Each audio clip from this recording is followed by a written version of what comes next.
minor and a woman is at large tonight. Well, that's all right, because David Lammy's here, isn't he? Migrant paedophile Manhunt. A forensic search has been launched for the asylum seeker who was accidentally released from prison, who sexually assaulted a 14-year-old girl and a woman in Epping. He, of course, was due to be kicked out of the country, but instead is now believed to be prowling around London. Also tonight, this coalition is determined to go further than ever to ratchet up the pressure on Putin. apparently Ukraine's future is our future. That's according to our Prime Minister, Keir Starmer, who today met with the Coalition of the Willing. But is it all just a bit of a farce and just more talk when it's really President Trump taking decisive action and standing up to world leaders? Hopefully it'll push... hopefully he'll become reasonable, and hopefully Zelensky will be reasonable too. You know, it takes two to tango, as they say. So, breaking on the Late Show Live this evening. And I will not raise income tax. Of course, we're looking at further measures on tax and spending.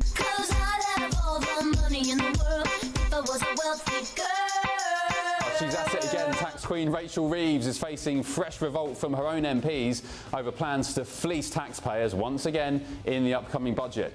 Also tonight on GB News, we can also reveal she's been given a stark warning about the one thing she absolutely cannot touch in the budget by her own ministers. But will it stop her? We'll also be diving headfirst into the stories from tomorrow's newspapers, hours before they hit the shelves in Blighty. And of course, we're live in Washington, D.C., just yards from the White House, bringing you the stories America's talking about and that matter to Britain too, including this one. High tariffs inevitably lead to retaliation by foreign countries and the triggering of fierce trade wars. Find out why this slick new advert from the government of Ontario in Canada has triggered a diplomatic firestorm. And President Trump is also so enraged he's shut down all trade talks with Canada.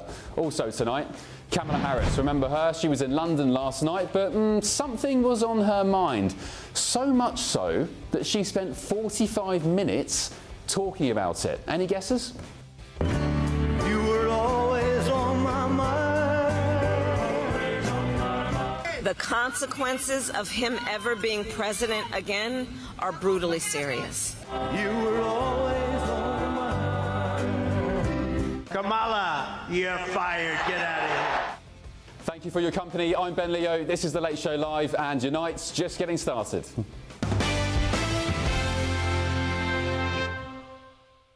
Hello, good evening to you. So this past week we've seen the near collapse of a national inquiry into Pakistani rape gangs who targeted white British children. Labour kicked out a small boat migrant back to France, but he somehow managed to sneak back into the UK. Another boat migrant who sexually assaulted a child near his asylum hotel was released from custody when he was meant to be deported. No one knows where he is. He's literally just gone. And earlier this month, a bloke called Jihadi, he was called Jihadi, who came here from Syria, murdered 2 people at a synagogue. Meanwhile, Keir Starmer's just given £10 million to protect Muslim communities in the UK. Does this sound like the kind of Britain you loved and enjoyed as a child?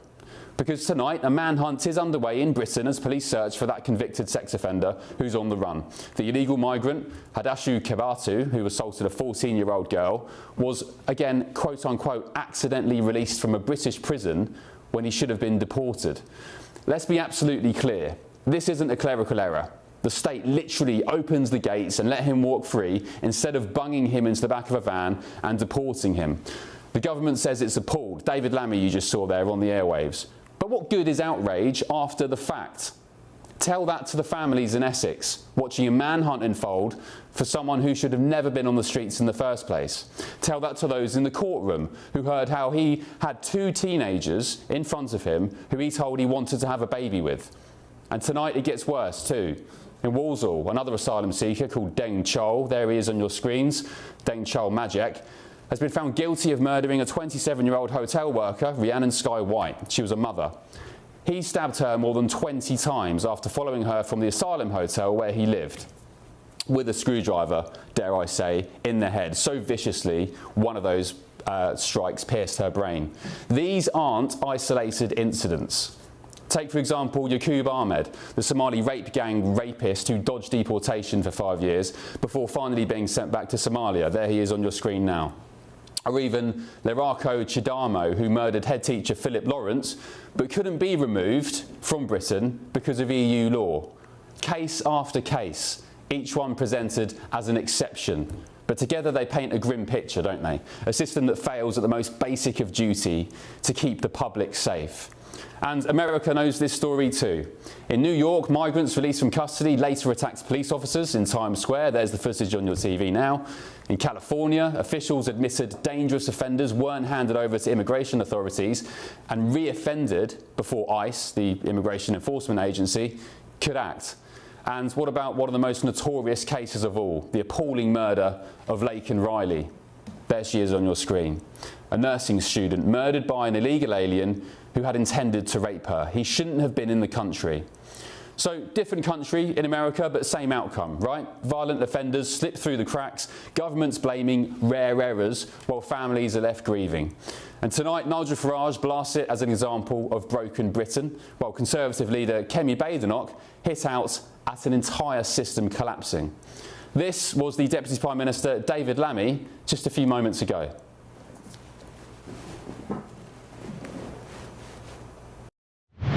Well, I'm appalled and livid on behalf of the public that Kobatu is at large. He should be deported back to Ethiopia after the sexual assaults that he's committed. And of course, there is now a manhunt with Essex Police, the Metropolitan Police and British Transport Police looking for him. We know that he boarded a train and is at large in London. And of course I've asked for a full investigation into what's happened, and an officer has been suspended.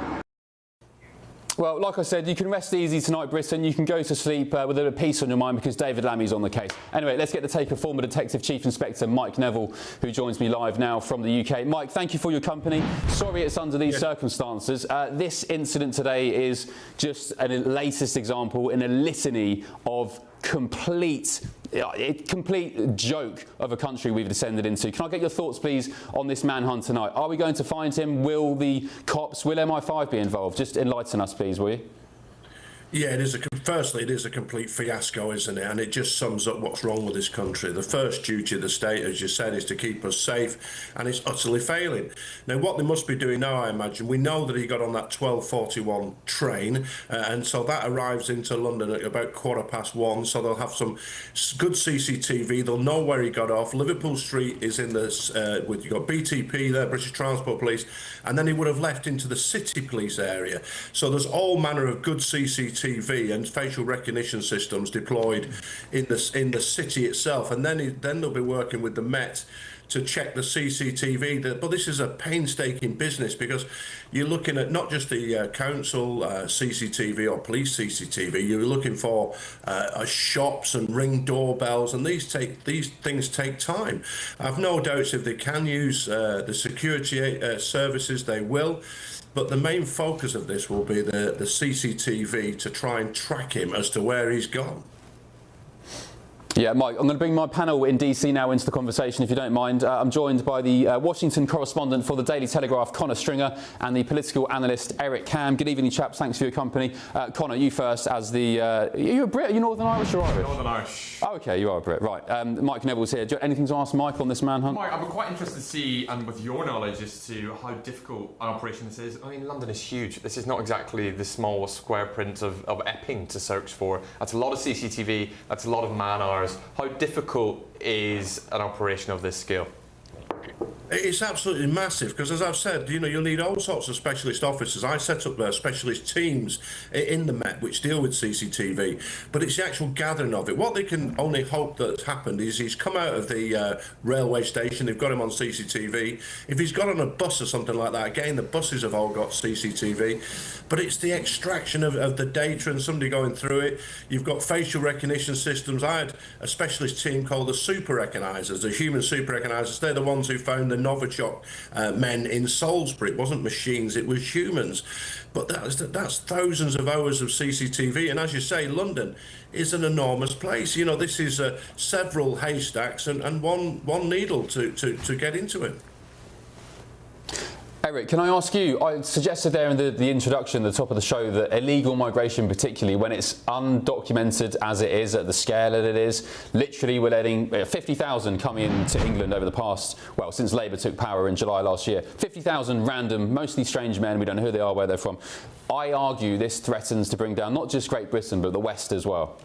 It's a problem that here in the United States we're grappling with as well. In fact, just recently in Southern California, there was an Indian man who somehow was able to get a license to drive 18-wheeler trucks and actually killed 3 people. It turns out he was drunk driving. And this is the second time such an incident has happened. We saw it also happen in Florida, where, again, undocumented illegal immigrant in this country somehow was able to get a license to drive these trucks, and it led to disastrous consequences. And this is something that right now federal officials are grappling with. How are people actually coming into the country illegally, but then somehow getting behind the wheel of these massive, massive vehicles, and we're seeing the toll of death and destruction that they're leaving in their wake. And it's something that, you're right, it is going to, I think, continue to be a problem unless or until officials get a handle. And do you know what irks me, guys, all of you, and viewers at home, listeners at home? What irks me is you go to these, I've been to plenty, the Epping Hotel protest before, the Barbican in London, and you have the counter-protesters who are calling you racist. They're saying stand up to racism, refugees welcome, you know, there's nothing wrong with illegal migrants. Time after time after time, we have examples where people from different cultures, different behaviours, they don't know how to conduct themselves, quite frankly, in Western civilisations. They go on to commit sexual assaults, they go on to rape, they go on to kill. In the case of poor Rhiannon Sky White, the mother, the young mother who had a screwdriver smashed into her skull more than 20 times. You've got the guy here who committed the assault outside the Epping Hotel, now on the run. Connor, I just can't understand the concept of thinking from these people who go to these protests, the counter-protesters, the stand up to racism lot, the commies, who say, you are racist for raising concerns about what's going on in Britain, when it's all laid out in front of them. Well, that's it, and I think the tide has shifted on those individuals who surely do not feel safe on the streets in their own homes to have people, individuals like this, sexual predators targeting 14-year-old children on their streets. Could be their daughter, could be one of, you know, one of ours, one of our family, friends, anything like this. And I think now what we're faced with is Britain is fed up and the tide is changing. People have realised now actually you can have a voice, and it's right to point out that you feel unsafe in your country because immigration has gotten out of control. You don't recognise your neighbour, you don't recognise the culture that is, you know, taking over your streets. And the tide is changing, Ben, and we're seeing that with the protests in Epping and the reaction from tonight's story. Yeah, we're told we're not allowed to talk about it. You know, talk about it, you're a racist, you're far right, you're some sort of, you know, bigot. Mike, I just want to get you to react to this clip, this comment from Chris Philp, the Shadow Home Secretary, who's been speaking in the past couple of moments. Let's take a look, then I'll get your thoughts, Mike. We certainly need a public inquiry into how this dangerous illegal immigrant, who is also a child sex offender, got released. We also need an urgent apology from Home Secretary Shabana Mahmood and Justice Secretary David Lammy, who have presided over this fiasco. It is an absolute disgrace that this incompetent Labour government has allowed this dangerous man out onto our streets, and this evening he is posing a risk to children around Essex. Mike, do you reckon this is a Labour problem, or is it a prison service problem? Is it, you know, a Home Office problem, transferring the guy for deportation? Where does the buck stop? Well, somebody made the decision to let him go, and that's it. But I think that Chris Philp and the Tories have got a cheek. You know, they've presided 14 years over this. We had the dangerous Iranian spy escaping from Wandsworth prison during their time. So I think both are the main parties. I think the public are sick and tired of them because we see this time and time again, and we've been told, haven't we, to close our eyes and shut our mouths. And I think the greatest statistic I've got on, you know, what immigration can do to crime is that in 1951 in London there was 214 robberies reported in the entire year. The population's grown slightly. It was 8 million then, it's 9 million now. There are now 214 robberies every day in London. That's how much crime has changed, and we've got to look at that. Those stats are from the Spectator magazine. So the impact of mass immigration, particularly bringing people from violent countries, places where fraud is completely acceptable, where bribery and corruption is completely acceptable, this is going to impact on our country. And I really feel I had to speak to my 2 young daughters who live in Bournemouth, and sort of what should be an idyllic English place about strange men and what they can do, then that's, I think it's starting to impact on the public all over the country. At one time it was just inner cities who had this problem. Now it's everywhere, like we saw in Epping, and it's a massive problem. Yeah, well, talking of Bournemouth, there was I can't remember the poor girl's name. A girl was murdered by an asylum seeker on the beach in Bournemouth, just in broad daylight. Just insane.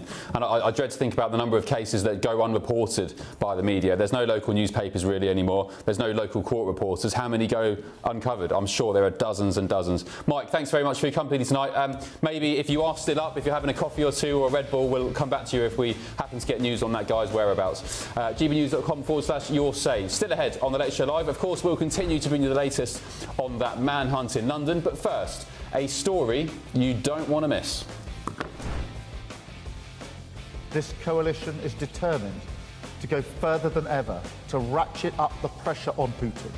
Is this new coalition of the willing actually a complete farce? And is it actually President Trump who holds the cards when it comes to dealing with Russia's invasion of Ukraine? Back in the tick on the Late Show Live.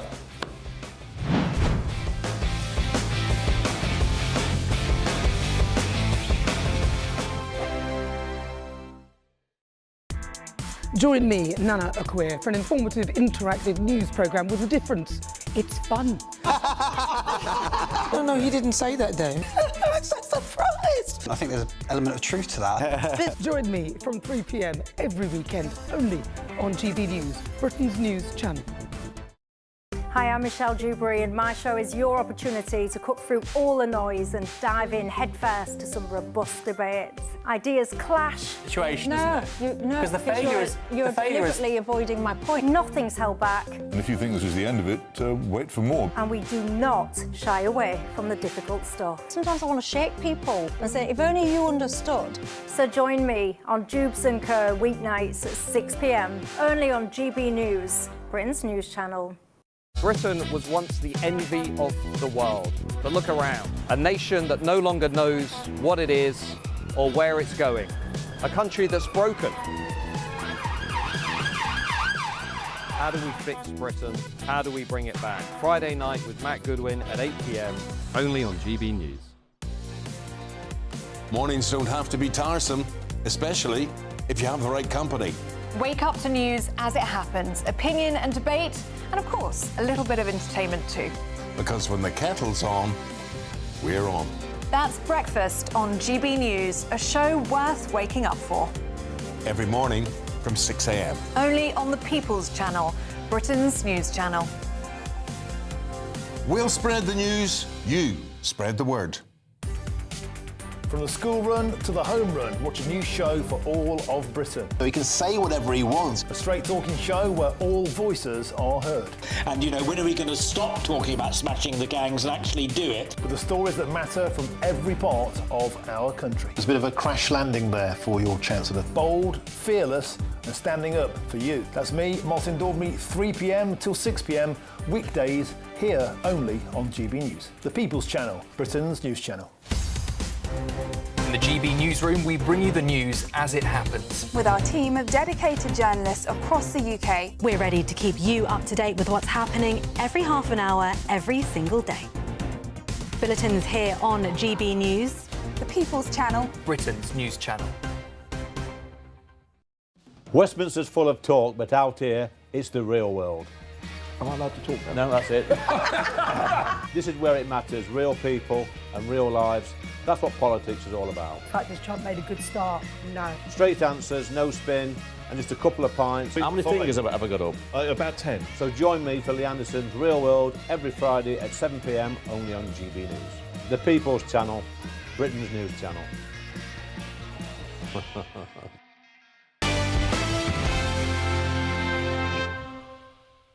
Welcome back to the Late Show Live. We will be keeping you tabs and updated on the Manhunt migrant, the paedophile migrant who's on the loose in London. Could be anywhere by now, couldn't he? He could be in London, he could be in the south coast, he could be, who knows, maybe on a dinghy back to France. We'll keep you updated as soon as we hear some more. Right, let's move on, shall we? Something slightly different. Sir Keir Starmer's newly announced coalition of the willing claims to be the driving force behind tougher sanctions, military support and long-term guarantees for Ukraine against Russia.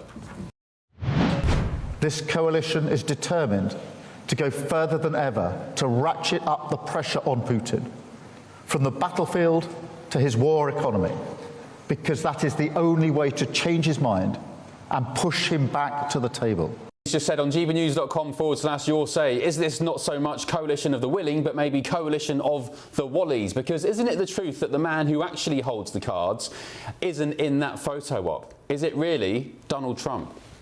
President Putin basically said today that Russia is immune from U.S. sanctions. He said that it would not impact the Russian economy in any serious way. Is he good. wrong? I'm glad he feels that way. That's good. I'll let you know about it in 6 months from now. Okay, let's see. Meanwhile, in Britain, the PM has never even met Putin and has even gone on the record saying he doesn't want to and he doesn't plan to. So what exactly does Sir Keir Starmer think he can achieve? Because from an outsider's perspective, the role of the coalition of the willing, whatever that means, currently seems to be more talk and less action. Well, let's get the take now of the former Tory MP and Minister Tobias Ellwood. Tobias, thank you for your company. Good evening. I was going around the streets of DC today, Tobias, and asking Americans what they wanted President Trump to do when it comes to Russia. Lots of them just said, we don't want to be involved anymore. We're sick of it. It seems like Putin's maybe played Trump a little bit. He's wasted his time. Trump's tried to play nice guy with Zelensky, nice guy with Putin. It's not really worked. Where do we go from here, Tobias? Please enlighten us. Yes, it's a good question to ask the general public. And if that's the response and that's what then politicians then action on, of course, America would step back. But that's exactly what happened in the early stages of World War I and World War II, where America wanted to retreat, go behind that silo, saying, isolationism, this has nothing to do with us. These problems have a tendency to grow, to get out of control, and then hit the shores of other nations, including the United States. It's now been 3 years and 8 months since that full-scale invasion of Ukraine. And at last, we are seeing some movement in seriously standing up to Putin. We're seeing Storm Shadow missiles finally hit Russian targets at range. We're seeing US sanctions on Russian oil companies and the threat of secondary sanctions. But this is all very, very late in the day. And Europe has actually had its patience tested by President Trump, representing the most powerful member of NATO. But even today, the US president believes that there is a deal to be struck with Putin, when we know over here that he cannot be trusted, indeed will use any excuse, any pause in the fighting to rearm, regroup, and then to fight again. So it's good to see a coalition of the willing forming, of which the US is a participant, and remaining committed to Ukraine. But 3.5 years on, we need to finally confirm what victory actually looks like and provide Ukraine with the air defense, the long-range missiles, and indeed greater economic pressure for Russia. I hear what you say about the views on the street there. Make it really, really clear that America may have battles in the future with other adversaries, and they may want Europe's help. And if we're still bogged down with dealing with Russia, we won't be there to support America in its hour of need. Let me bring in my panel, if you don't mind, Tobias. The Washington correspondent for the Daily Telegraph, Connor Stringer, and the American political analyst, Eric Ham. Eric, can I ask you, as an American, you'll be maybe the 20th person I've asked today about this. Would you be up for a hot war direct with Russia if President Trump can't sort this deal out? I don't think the American people want to see that happen. Quite frankly, I think both Europeans and former President Joe Biden got this right, that this is a war that Ukraine needs to fight. But unfortunately, neither the United States nor Europe has actually given them the tools necessary to actually fight this war and actually be able to win it. The weaponry is there, and I think the will is there, at least for the Ukrainians. But what we have seen is right now you've got the United States unwilling to provide Tomahawk weapons. You have the Biden administration that only allowed Ukraine to actually go on the offensive inside Russia just as Biden was leaving. And what we're seeing from Europe is just how out of depth they are in both their unwillingness to actually cut off Russian energy prior to all of this happening and their inability to just provide the weapons necessary. So right now we're just seeing a passive-aggressive approach by Europe and the United States, and that is why Russia continues to win day by day, step. So you think you agree, Eric, that Europe isn't playing its part? There may be kind of being the chameleons, pretending really they're playing the tough guys, when actually, I mean, would you agree it's President Trump who's at least trying the hardest to get this sorted out?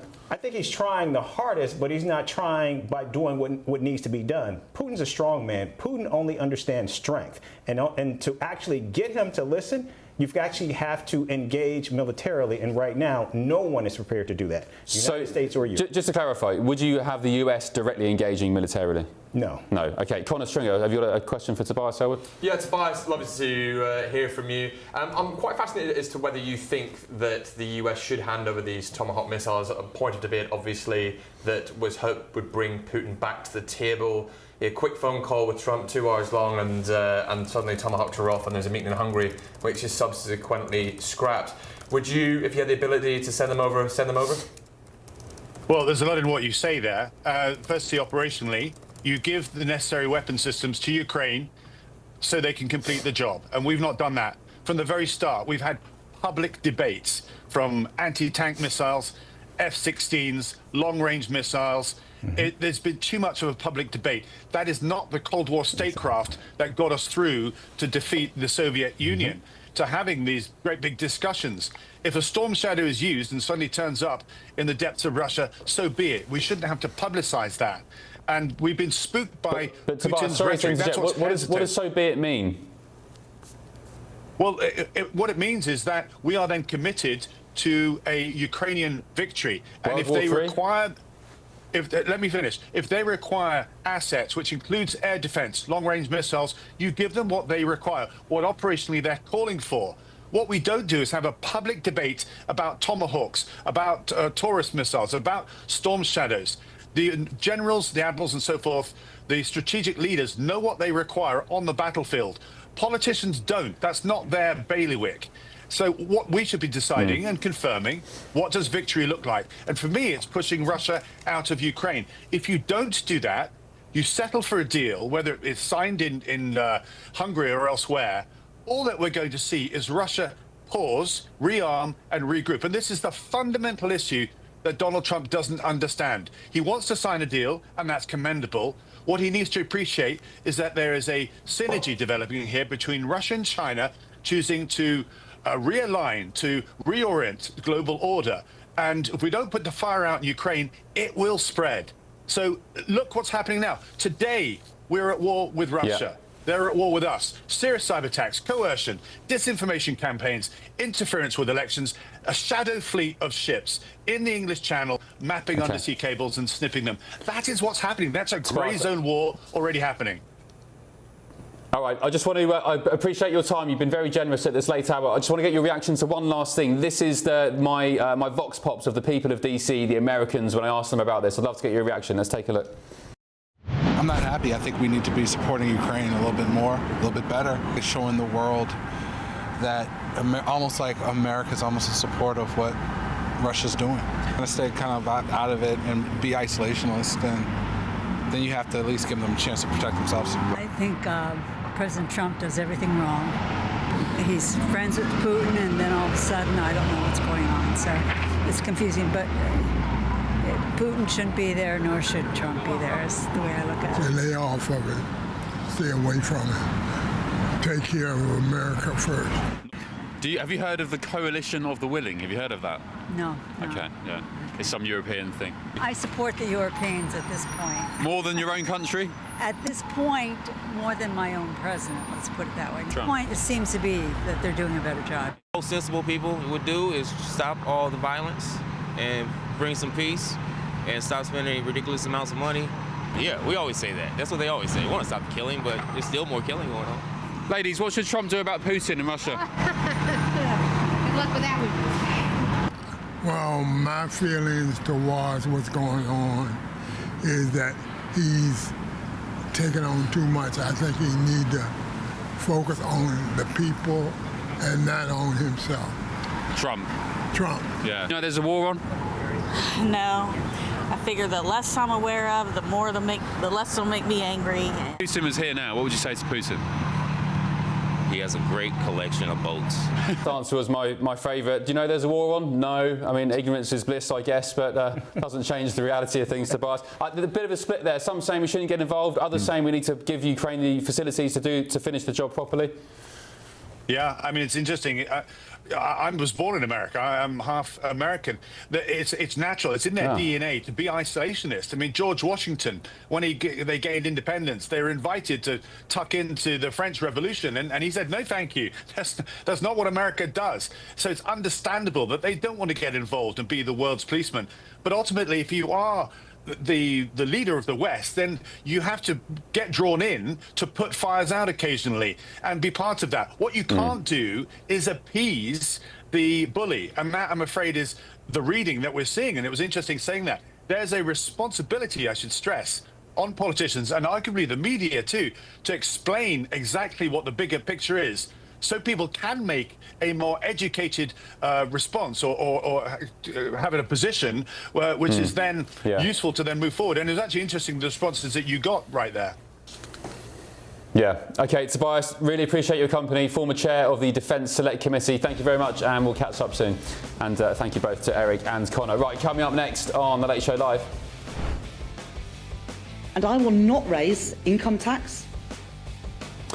I'll bring you breaking news tonight as fresh warnings land on the Chancellor's desk. The tax queen, Rachel Reeves, over her mooted tax plans in the budget next month, with insiders suggesting she could be walking straight into a cabinet revolt. Also tonight, we'll of course stay on top of that huge manhunt in London and maybe even elsewhere. God knows where this guy is now across Britain, for the escaped paedophile migrant.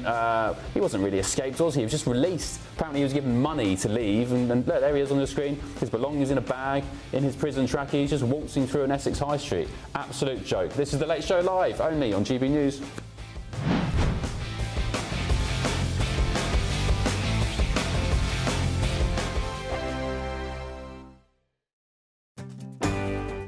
I'm Michael Portillo. This is GB News, the People's Channel, Britain's news channel. Westminster, the ultimate clique. And you're fighting like rats in a sack. But here on the Camilla Tominey Show, we ask the questions the establishment media is too scared to ask. OK, let me ask you a straight question, because I know you're a straight-talking politician. Whether it's net zero, illegal immigration or law and order, nothing is off limits. You had the power then. Yeah, as I and say, now you've lost it. That's the Camilla Tominey Show, a politics show that's fearless. But no, let me finish my question if you don't mind, because it is my show. Sundays at 9:30, only on GB News, the People's Channel, Britain's news channel. No matter the state it's in, this is our nation. Join me, Jacob Rees-Mogg, for a genuine, honest discussion on where we have been, where we are going, and where we are with the people who set the direction. Tune in to State of the Nation every Monday to Thursday, 8 to 9 o'clock.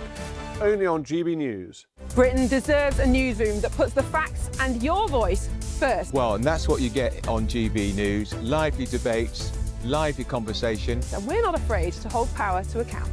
And each other. So join me, Andrew Pierce. And me, Miriam Gates, for Britain's Newsroom, weekdays from 9:30 on GB News.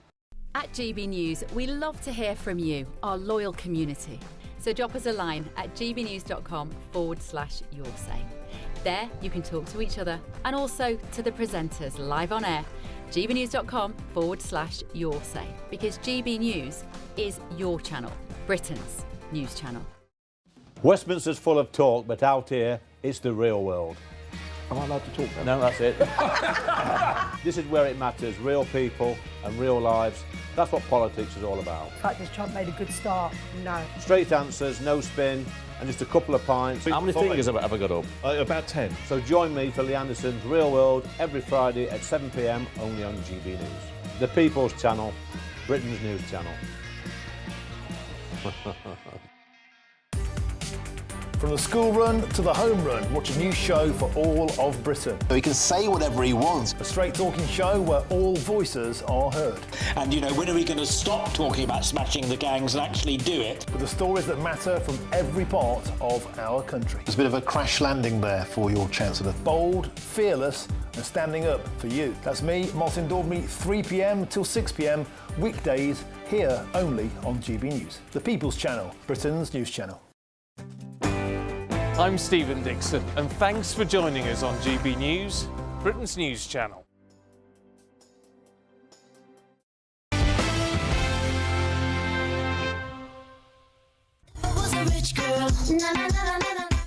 And I will not raise income tax.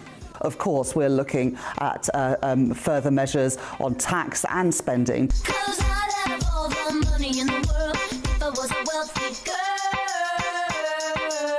No, it's not a remake of Pinocchio, the Disney classic. It's actually Rachel Reeves, our Chancellor, who could soon be about to become a very rich girl indeed. I'll tell you why in just a minute. But first, let's take a look at some of the newspaper front pages hitting the shelves in Blighty tomorrow, starting with the Daily Mail. And I think they hit the nail on the head here. The blunder that beggars belief. The Daily Mail's words tonight describing the mistaken release of the Epping Asylum Hotel attacker as the latest catastrophe for Starmer's government. The Daily Telegraph, a similar front page, who report that the police are scrambling to track down the Epping migrant whose sex offences caused nationwide protests. Hopefully more than just the police. I'd hope MI5, I'd hope counter-terror even. I know it's not terrorist, but you know, this is such a high-profile case. I think the Labour government, I'd suspect they're putting pressure on whatever resources they can to try and find this guy imminently. Can you imagine if this drags on for days on end? The Sun tomorrow, a picture of Hadush Kibatu on the front page of the paper, which says, after the one-in, one-out fiasco, it's now one out by mistake. The Mirror lead on a different story, reporting that Prince Andrew may give up his 30-room Royal Lodge mansion, with the King's team stepping up attempts to get him out. I think he'll have to lob him a couple of million quid to do that. And over here in the US, the Washington Post lead with the Pentagon signalling a major expansion of its military campaign against transnational criminal organisations in Latin America, aka narco-terrorists. So they are blowing them out of the water en masse. Seb Gorka, the Deputy Assistant to the President, was here on the show last night, head of counter-terror here in the US. They're not intercepting them, they're not putting them through the courts, they're not going through due process. They're, as President Trump said, they're just killing them. gbnews.com/your say. Let's get a take of journalist and broadcaster Christo Fufas, who joins us live from London. Christo, lovely to see you. Thank you for your company. What story would you like to get stuck into, my friend?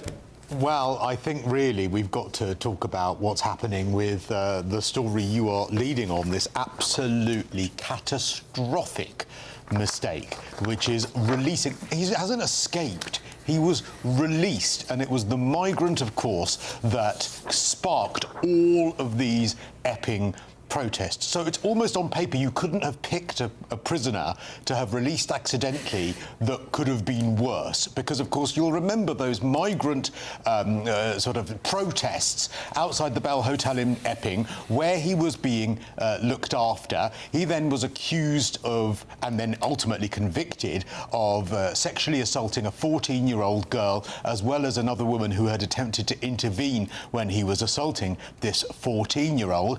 Everyone at the time was called far right. Everyone at the time was absolutely just you know, completely pilloried by those pro-migrant protesters as well, who also turned up to counter-protest. And then, when he was supposed to be taken to a deportation centre, what they did instead was release him. They gave him some money, and then they sent him on his way. And as you have rightly pointed out, many of the front pages going for that this morning. A blunder that beggars belief, says the Daily Mail. Epping migrant freed in jail blunder, says the Telegraph. I mean, it is the most staggering amount of incompetence, and of course something that has plagued this government from day one. And I just wonder, Christo, actually, let me remind you, I'm not sure if you saw the top of my show. Hopefully you did, 'cause I know you're a keen viewer. In the past couple of weeks, we've had a guy called Jihad go and murder some Jews in Manchester. We had a migrant who was kicked out to France but somehow managed to get back in, and that was the pinnacle of Labour's one-in, one-out scheme. We had another migrant, maybe from Sudan, a Sudanese guy who stabbed a poor British mother 20 times in the skull because of a row over possibly biscuits. Then you had Keir Starmer giving 10 million quid to Muslim communities. You've had 50,000 small boat migrants confirmed as having arrived since Labour took power.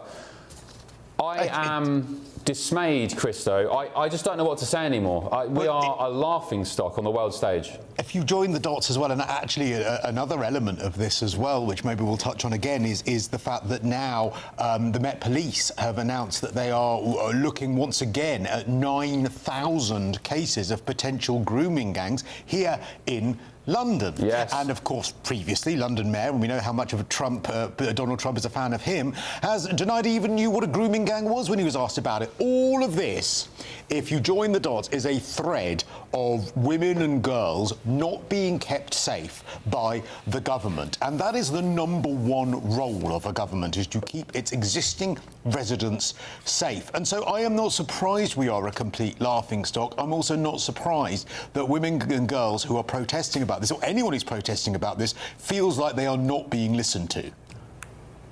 Right, let me bring my panel, Christo. Stay right there. The political analyst Eric Ham and the Telegraph's Washington correspondent Connor Stringer. Eric, what do you think President Trump would do tonight in response to this incident with the paedophile migrant who's somehow been released onto the streets of Britain? Well, I think we're seeing the president actually do it. He's actually aggressively trying to move illegal immigrants out of the country. The problem with that, however, is he's also going after people who are in this country legally.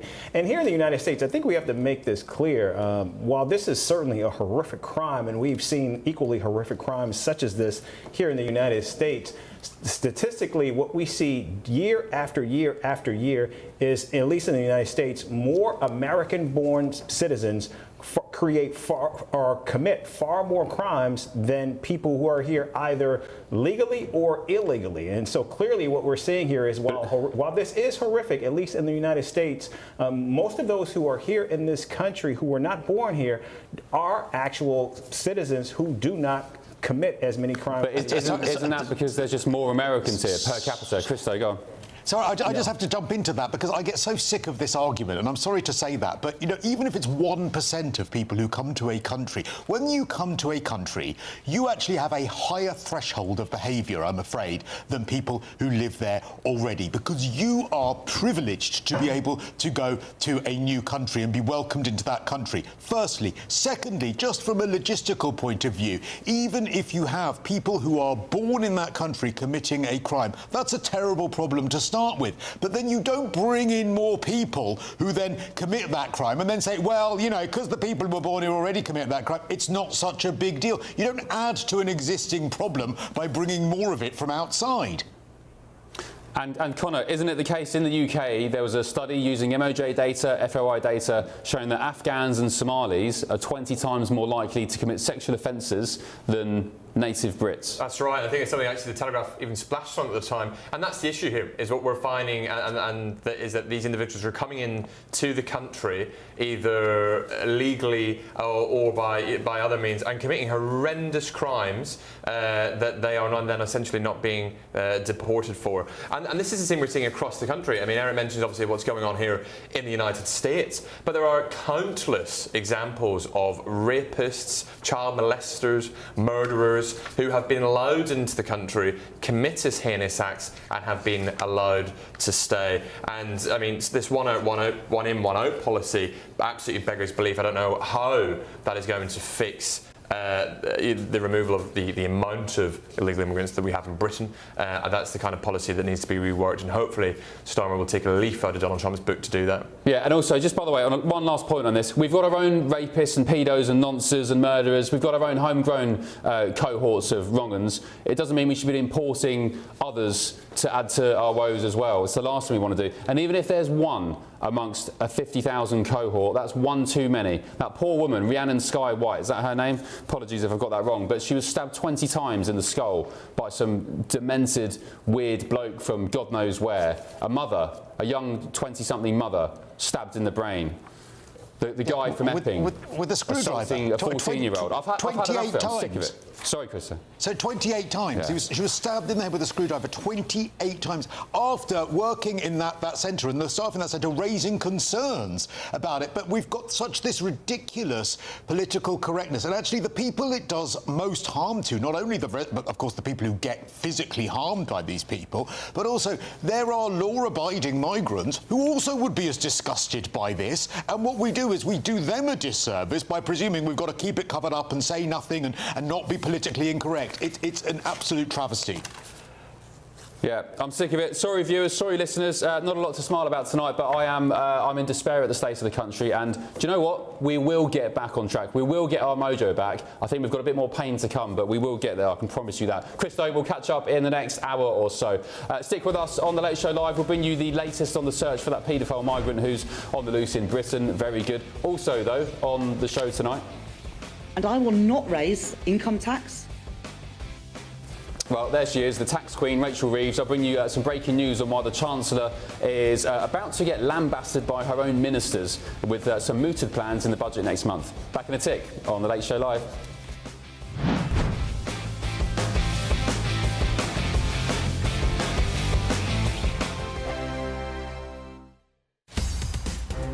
In the GB Newsroom, we bring you the news as it happens. With our team of dedicated journalists across the UK, we're ready to keep you up to date with what's happening every half an hour, every single day. Bulletins here on GB News, the People's Channel, Britain's news channel. Mornings don't have to be tiresome, especially if you have the right company. Wake up to news as it happens, opinion and debate, and of course, a little bit of entertainment too. Because when the kettle's on, we're on. That's Breakfast on GB News, a show worth waking up for. Every morning from 6 a.m. Only on the People's Channel, Britain's news channel. We'll spread the news, you spread the word. Westminster's full of talk, but out here, it's the real world. Am I allowed to talk then? No, that's it. This is where it matters, real people and real lives. That's what politics is all about. The fact that Trump made a good start, no. Straight answers, no spin, and just a couple of pints. How many fingers have I got up? About 10. So join me for Lee Anderson's Real World every Friday at 7 p.m. only on GB News. The People's Channel, Britain's news channel. At GB News, we love to hear from you, our loyal community. So drop us a line at gbnews.com/your say. There you can talk to each other and also to the presenters live on air. gbnews.com/your say, because GB News is your channel, Britain's news channel. Join me, Nana Akwe, for an informative, interactive news programme with a difference. It's fun. No, he didn't say that, Dave. I'm so surprised. I think there's an element of truth to that. Join me from 3 p.m. every weekend, only on GB News, Britain's news channel. You want to know what's really going on in the corridors of power? Labour don't know what to do with you half the time, and that makes you quite lethal in the chamber. Get behind the headlines with Chopper's Political Podcast. Join me, Christopher Hope, as I sit down with the great and the good of British politics. We'll see where this ruling takes us. These are the stories shaping our nation. Chopper's Political Podcast, available now on all platforms. Listen in and stay ahead. Hi, I'm Michelle Dewberry, and my show is your opportunity to cut through all the noise and dive in headfirst to some robust debates. Ideas clash. Situation, isn't it? No, because the failure is you're deliberately avoiding my point. Nothing's held back. And if you think this is the end of it, wait for more. And we do not shy away from the difficult stuff. Sometimes I want to shake people and say, if only you understood. So join me on Jubes & Co. weeknights at 6 p.m. only on GB News, Britain's news channel. And I will not raise income tax.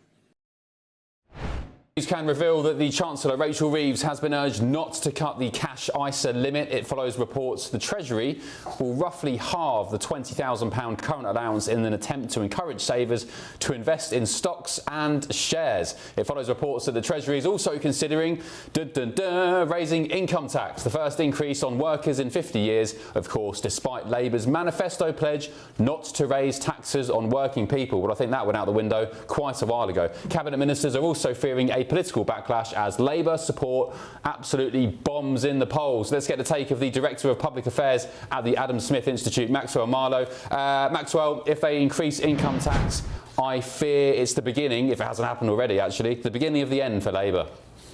I think, it would raise about £8 billion, and given where they've gone in the past couple of years, where they've said we won't raise anything on national insurance or VAT or income tax, I really do think this is the end for Rachel Reeves, given this point of view. I mean, look, it is the sensible thing to do, given the black hole and the fact they don't want to cut any sort of expenditure whatsoever on any welfare, any waste, anything really that could really push down those big spend items. The only thing she could do is raise income tax, because all of her other options, whether that's increasing tax for the wealthy, through to pushing new tax items through on lawyers, accountants, on doctors, whatever else, she's in real trouble. And actually, I think it is the right thing to do if she's not willing to cut spending. But she could, of course, move forward with a good austerity-led plan wherein she can cut down on the waste, the eligibility requirements on welfare, for example, but she's not willing to, and I think that is to her detriment, and it's going to cost the British people a heck of a lot of money over the next few years. OK, what's it going to cost Labour politically? Because surely if you go ahead and break this massive manifesto pledge, and by the way, they've done loads of stuff, this Labour government, which wasn't even in their manifesto, which the great British public would be absolutely disgusted with. But look, let's focus on the income tax.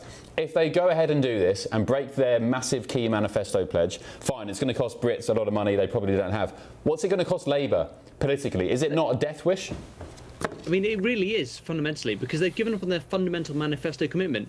We saw last night with the Caerphilly by-election result, Labour well behind there, and they're already trailing in the polls.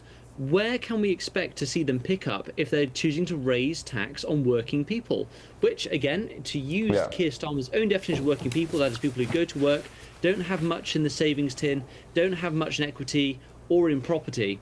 And, income tax will fundamentally hit those people at the bottom the hardest. And if you look at how that tax is broken down by who will pay it, we will see the largest incidence of that tax on the lowest paid. We'll probably see about £6.8 billion from people who can't afford to pay any more.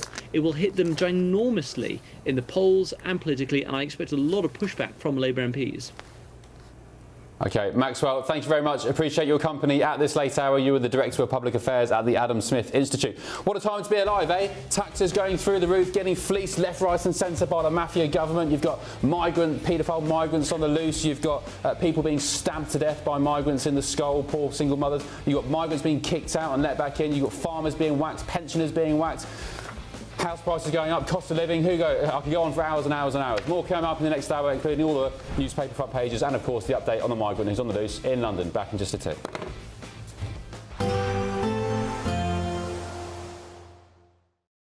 Today, clouds overhead. Total zen within. Boxed Solar sponsors the weather on GB News. Hello there, good morning. Welcome to your GB News weather update from the Met Office.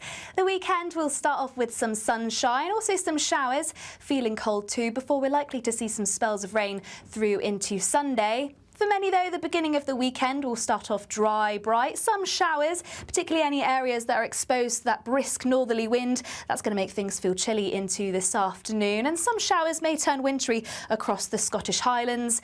But for all, it is set to feel much colder, highs reaching around 10 to 12 degrees across parts of the south, but in many northern areas where we catch those winds, it's going to feel more like freezing. So feeling cold as we progress through into the evening as well, particularly under any clear skies, and those strong winds are still set to continue across Scotland, continuing to add to that chilly feel. Plenty of showers feeding through too, particularly around coastal areas. Still some sleet and snow at times over any high ground. Across Northern Ireland, still plenty of showers feeding through here, pushing through into parts of Wales, but elsewhere across England, particularly around any eastern areas, mostly dry and plenty of clear skies through the course of the night. We won't see much change through the overnight period. There are still going to be a continuation of the showers, particularly around any coastal areas. Once again, mostly dry, plenty of clear skies around eastern areas. That brisk breeze still continuing, so mostly frost-free, but in any sheltered spots we could see some isolated patchy frost, but lows reaching around the low to mid-single figures. Now, of course, the clocks will go back an hour through Sunday, but you might have to get up early if you want to see any sunshine, because any brighter spells will soon be replaced by cloud, outbreaks of rain pushing into the northwest. This could be heavy at times. The best of the brightness likely across the far east and southeast, even as we continue into the afternoon. Still fairly breezy, still feeling chilly too, highs reaching around 12 degrees Celsius. That's it from me. Bye-bye. Today, clouds overhead. Total zen within. Box Solar sponsors the weather on GB News. Mornings don't have to be tiresome, especially if you have the right company. Wake up to news as it happens, opinion and debate, and of course, a little bit of entertainment too. Because when the kettle's on, we're on. That's Breakfast on GB News, a show worth waking up for. Every morning from 6 a.m. Only on the People's Channel, Britain's news channel. We'll spread the news, you spread the word. Hi, I'm Michelle Dewberry, and my show is your opportunity to cut through all the noise and dive in headfirst to some robust debates. Ideas clash. Situation, isn't it? No, because the failure is you're deliberately avoiding my point. Nothing's held back, And if you think this is the end of it, wait for more. and we do not shy away from the difficult stuff. Sometimes I want to shake people and say, if only you understood. So join me on Jubes & Co. weeknights at 6 p.m. only on GB News, Britain's news channel. Join me, Nana Akwe, for an informative, interactive news programme with a difference. It's fun. No, he didn't say that, Dave. I'm so surprised. I think there's an element of truth to that. Join me from 3 p.m. every weekend, only on GB News, Britain's news channel. At GB News, we love to hear from you, our loyal community. So drop us a line at gbnews.com/yoursay. There you can talk to each other and also to the presenters live on air. gbnews.com/yoursay, because GB News is your channel, Britain's news channel. Westminster, the ultimate clique. And you're fighting like rats in a sack. But here on the Camilla Tominey Show, we ask the questions the establishment media is too scared to ask. OK, let me ask you a straight question, because I know you're a straight-talking politician. Whether it's net zero, illegal immigration or law and order, nothing is off limits. You had the power then. Yeah, as I and say, now you've lost it. That's the Camilla Tominey Show, a politics show that's fearless. But no, let me finish my question if you don't mind, because it is my show. Sundays at 9:30, only on GB News, the People's Channel, Britain's news channel. From the school run to the home run, watch a new show for all of Britain. He can say whatever he wants. A straight talking show where all voices are heard. And, when are we going to stop talking about smashing the gangs and actually do it? With the stories that matter from every part of our country. There's a bit of a crash landing there for your Chancellor. Bold, fearless and standing up for you. That's me, Martin Daubney, 3 p.m. till 6 p.m, weekdays, here only on GB News. The People's Channel, Britain's news channel. I'm Tom Harwood. This is GB News, Britain's news channel.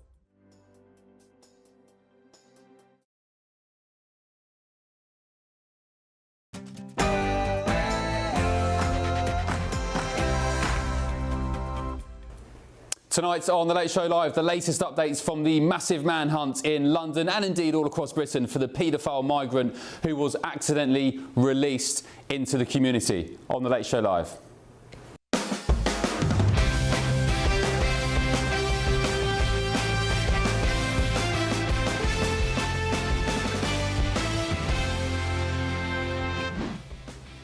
Hello, good evening to you. Breaking tonight. I'm livid. I'm livid on behalf of the public that this individual who committed a sexual assault on a young minor and a woman is at large tonight. Well, that's all right, isn't it? David Lammy's on the job. We can sleep well tonight. Migrant paedophile manhunt. The frantic search has been launched for an asylum seeker accidentally released from prison who assaulted a 14-year-old girl and a woman in Epping. He was due to be deported. Instead, he's now believed to be prowling around London and the southeast. We'll have all the details shortly. Also tonight, this coalition is determined to go further than ever to ratchet up the pressure on Putin. Ukraine's future is our future. That's according to our dear leader, Prime Minister Sir Keir Starmer, who today met with the coalition of the willing. But is it all just a bit of a farce and just more talk when it's really President Trump taking the decisive action and standing up to Putin? Hopefully it'll push, hopefully he'll become reasonable, and hopefully Zelensky will be reasonable too. You know, it takes two to tango, as they say. Also breaking this evening, we'll be diving headfirst into the stories from tomorrow's newspapers, hours before they hit the shelves in Blighty. And of course, we're live in Washington, D.C., just yards from the White House, bringing you the stories America's talking about and that matter to Britain too, including this one. High tariffs inevitably lead to retaliation by foreign countries and the triggering of fierce trade wars. Find out why this slick new advert from the government of Ontario in Canada has triggered a diplomatic firestorm. President Trump, he's not happy. In fact, he's so enraged he's shut down all trade talks with Canada completely. Also tonight, Kamala Harris. Remember her? She was in London last night, you lucky so-and-sos, but something was on her mind. So much so that she spent 45 minutes talking about, any guesses? You were always on my mind. The consequences of him ever being president again are brutally serious. You were always on my mind. Kamala, you're fired. Get out of here. I'm Ben Leo. This is The Late Show Live, and welcome along to the second hour where the stories get hotter, the pace gets a little bit faster, and the brakes have been dropped. Don't go anywhere.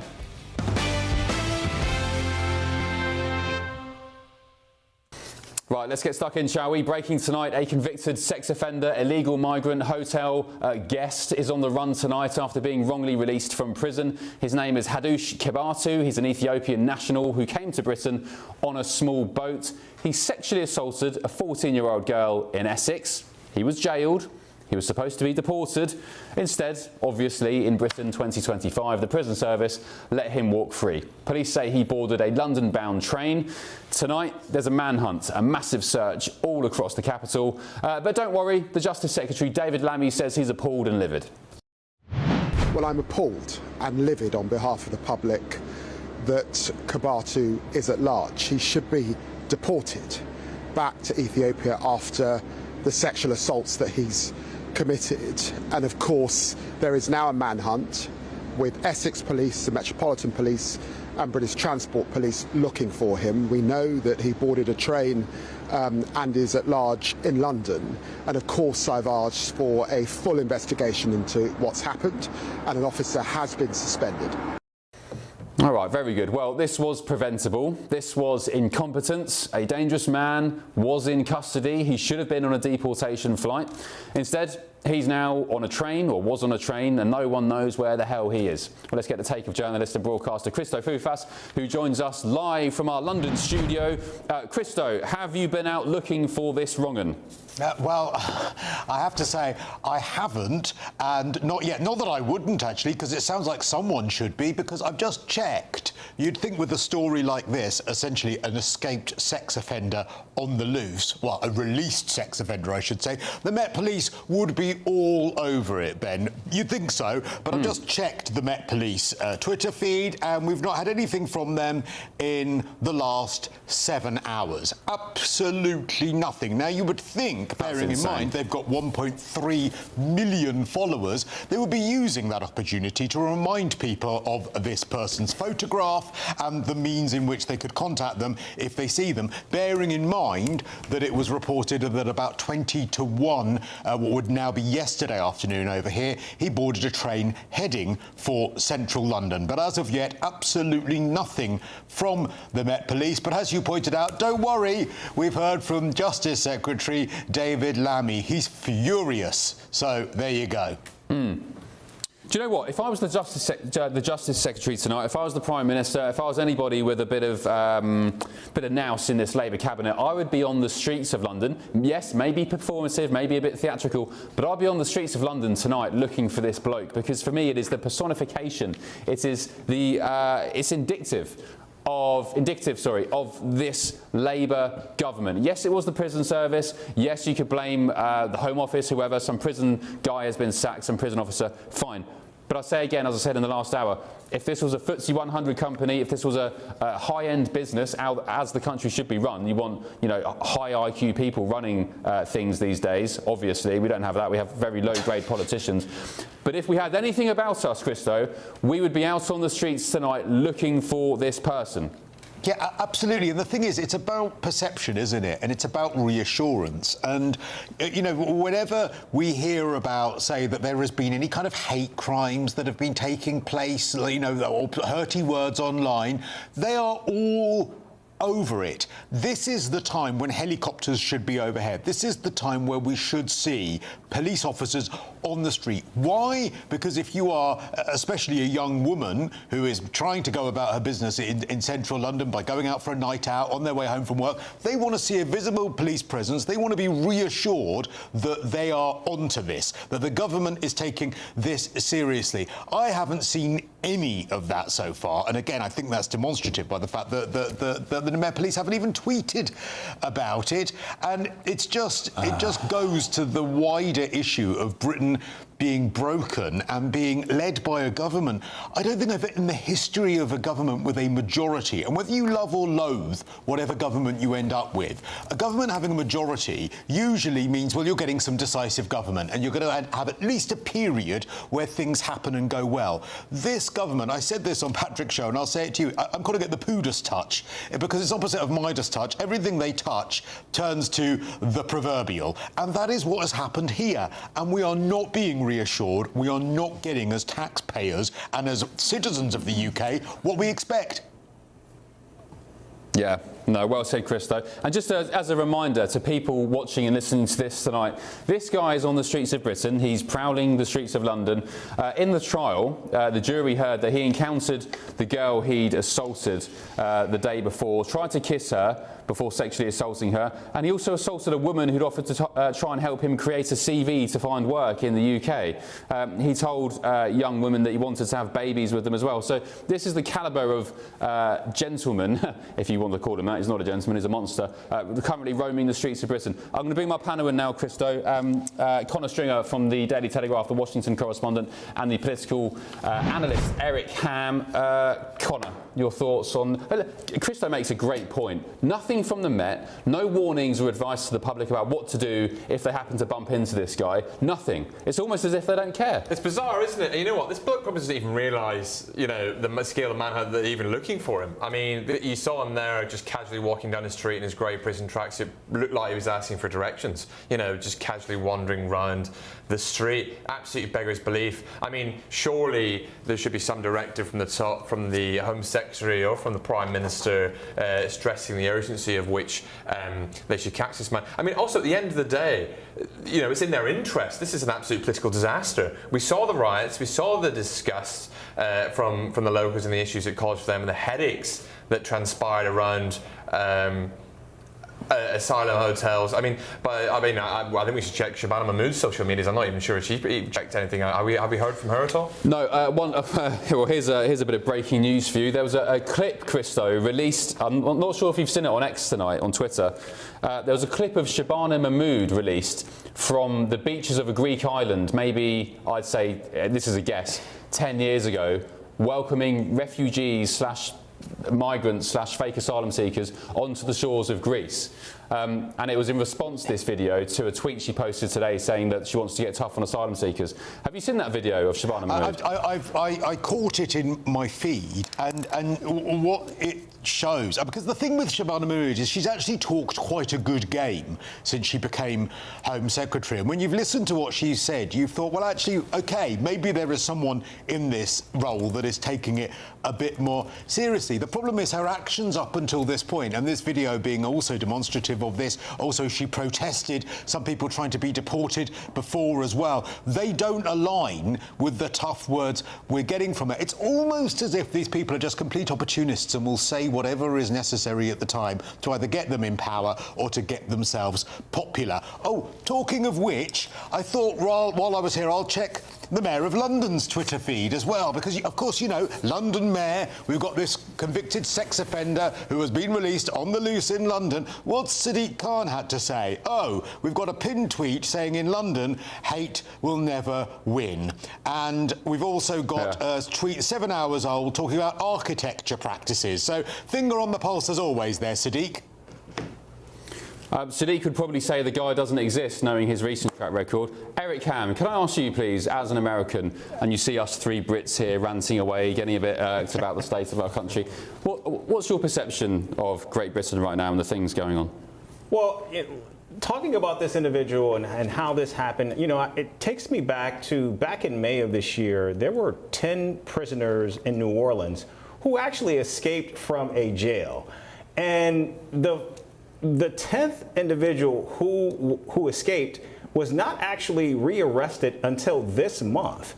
And this was a massive, massive embarrassment for local law enforcement. They were able to round up many of these people pretty quickly, but there was one individual that really just made it very difficult. In fact, they found him in Atlanta hiding underneath a house in a crawl space.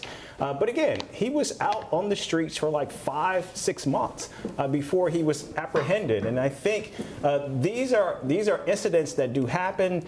It's embarrassing. It certainly doesn't reassure the public who wants to see crime actually dealt with harshly, particularly when we're talking about crimes like this. But they do happen, and I think it's important and incumbent on law enforcement officials to always be not only on the lookout, but to be thinking 2-3 steps ahead about what an individual like this is capable of doing. Well, can you see why many Brits... Go on, Christo, sorry. Well, I was just going to say, what's interesting about what you say about the length of time that this person might be on the streets is that, as you will have well known, he would have been given an allowance of, I think, £89.50 in order to, on his mistaken release. But also, there was some interesting detail in the Mail newspaper saying, their online copy, saying that people who worked at the station that he had left in Chelmsford said that he didn't, you can't use the tap in and out, like the Oyster system in the Chelmsford station. So they said he couldn't use his phone in order to buy a ticket. Now that implies to me that had he been given back his possessions on his release, he may well have a phone with him. Now we don't know that for sure, but if he does, that of course opens up things way more to him getting help from people and being able to contact people. I mean, the only thing I'll say though is if only Kamala Harris had done her evening in London last night, he would have probably avoided it and gone anywhere else. Yeah, he could have got a Ryanair flight over there probably for less than 80 quid. Eric, can you see why many Brits, particularly viewers of our channel, are in admiration of President Trump's illegal migration success this side of the pond? Well, I mean, again, as we saw just recently, there was an individual who's an illegal who actually killed 3 people in California. So there are those that are going to slip through the cracks and do very heinous and bad things. That doesn't make it right, and it certainly doesn't mean that there isn't intentional effort to try to ensure that things like this do not happen. But when they do, I think there needs to be swift action to not only reassure the public, but also to assure the safety of the people regarding these unsuspecting criminals that are in fact on the street. Do you support what Trump's doing with illegal migration? No, I don't. No. I mean, he's got illegal migration down to pretty much zero, no? Well, but I think he's done it at the expense of the Constitution, and that's what's problematic. Okay, so in terms of what, due process, rounding people up who shouldn't be rounded up? What's the concern? Just enlighten British viewers, because they won't know. I'm particularly not in the loop either. Yeah, due process. What we're seeing happen to legal Americans on the streets who are in fact being rounded up. The fact that already we have seen the Supreme Court say that it's basically okay to racially profile in an effort to try to round up illegal aliens. And so again, I think what we're seeing here, and one of the reasons why the West is always seen as attractive is because of our openness. And do we give that up at the expense of ensuring that certain people actually stay out? I think this is a trade-off, and I think these are very difficult questions that need to be answered. Well, that's a great point, Christo. Is it not the case that compassion, the do-gooders, the Be Kind Brigade, our open, compassionate nature is literally killing us? Well, I think that you make a really fair point about it being a balance, and I think it is a balance. But the problem that we have is that we are getting to a point, I think, where our compassion has been tested to the limit. Now, let's take the example of the protests outside the Bell Hotel in Epping, where this person had been accused of this crime, which they were ultimately convicted of. When that hotel was being used for families, there weren't protests outside that hotel. When that hotel switched to being just for young men, that was when people said, well, hang on, you've switched this hotel for being just for young men, and now we have this person accused of sexually assaulting a 14-year-old and this other lady who had tried to intervene. That is compassion being pushed to a limit. And my fear is, the compassion we show to Ukrainian refugees, for instance, the compassion that we do have in this nation, we're going to end up at a point where people just say, no one, no more. Even if you are genuine, we don't want you. Yeah, I think we're there. I think that's what's happening in the US now, where there's massive support for ICE, even though they are maybe rounding up American citizens. Maybe on occasion they're doing things not by the book. You've got to a point now where normal, hard-working people, particularly women and girls, are being targeted in such a way by illegal migrants. As you said, Christo, people are now fed up with legal migrants. They don't care about genuine asylum seekers and refugees. We don't want anything to do with it. And it reminds me of Just Stop Oil, Extinction Rebellion, banging on about climate change and whatever else. I call it the climate scam. And by doing that, by bringing cities to a standstill, they put people off other genuine environmental arguments, e.g. plastics in the water. You've just had enough of it all. I don't care. I don't want to know. Let me play this clip from the Shadow Home Secretary Chris Philp, who's commented in the last hour or so about this missing paedophile migrant. We certainly need a public inquiry into how this dangerous illegal immigrant, who is also a child sex offender, got released. We also need an urgent apology from Home Secretary Shabana Mahmood and Justice Secretary David Lammy, who have presided over this fiasco.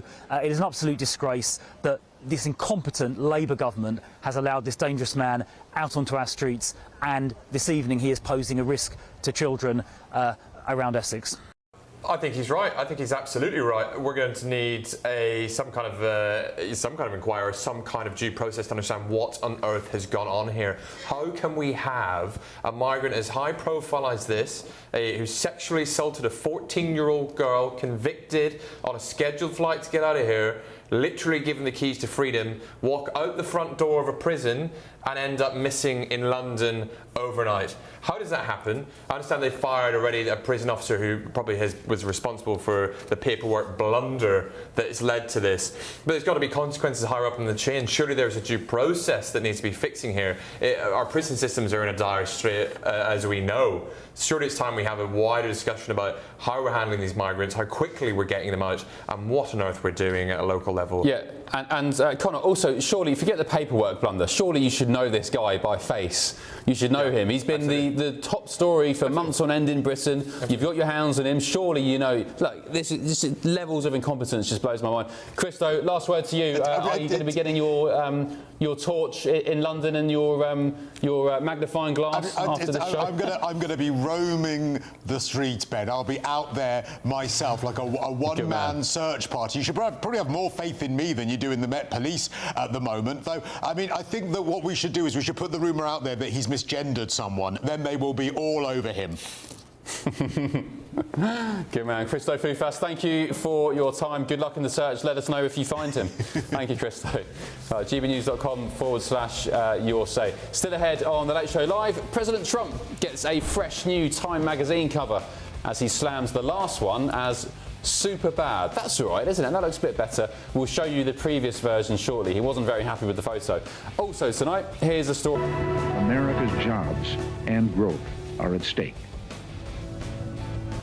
This advert on your screen right now led to President Trump cancelling trade talks with China. I'll be revealing more about that very soon on The Late Show Live. Stick with us. Back in a tick.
Back to The Late Show Live. Now, the Ontario government in Canada aired clips of Ronald Reagan opposing tariffs, but the Ronald Reagan Foundation says the ad misrepresented his full speech. It's caused a massive diplomatic storm. President Trump here in the US claims Reagan loved tariffs, calling the ad out as a fraud on Truth Social.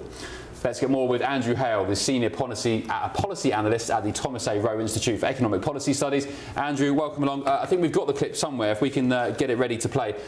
Why has this caused such a massive diplomatic storm? Well, I actually think it was intentional. I mean, yesterday the Heritage Foundation actually hosted representatives of the Government of Ontario, which produced the commissioned the video, as well as other provincial representatives for trade talks. And they were quite proud of it, actually. I think they've had a very much what they call in Canada an elbows up approach. It's very combative. That plays very well in Canada, where anti-American sentiment is historically high. So a recent survey showed that more Canadians now consider the United States a threat and the United States an enemy than they consider the United States an ally. So things have dramatically changed. So this advert, let's take a look at, let's just remind ourselves and viewers and listeners, let's take a look at the clip and then I'll get your reaction. Sure. When someone says, let's impose tariffs on foreign imports, it looks like they're doing the patriotic thing by protecting American products and jobs.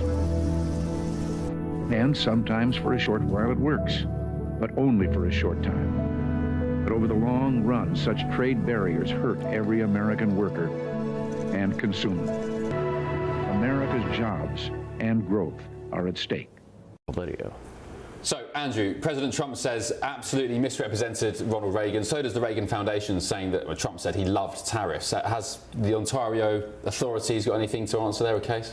Well, it's a public speech, so people can go watch it. It's actually been making the rounds since President Trump became president, started announcing these tariffs. So obviously, the Republican Party is vastly different from where it was when President Reagan was president. Just as the Conservative Party in the UK is vastly different from when Margaret Thatcher was there. Sure. The UK Conservative Party became a sort of soft socialist woke party from David Cameron up to the last 5 failed Conservative prime ministers. You said it, not me, Andrew. So, but in this case situation, I mean, Ronald Reagan really was a departure from Jimmy Carter and Walter Mondale before him, who were protectionists, and he, of course, was very much for free trade and free markets and didn't believe in the across-the-board tariffs that President Trump is now using. President Trump, of course, really did break the sort of Washington consensus on free trade when he came into office in his first term, and so basically, the Republican Party has changed. There's a question about it, and they're taking their case. The Ontario government is going beyond traditional diplomacy, and they're taking their case directly to the American people during baseball games, during the World Series.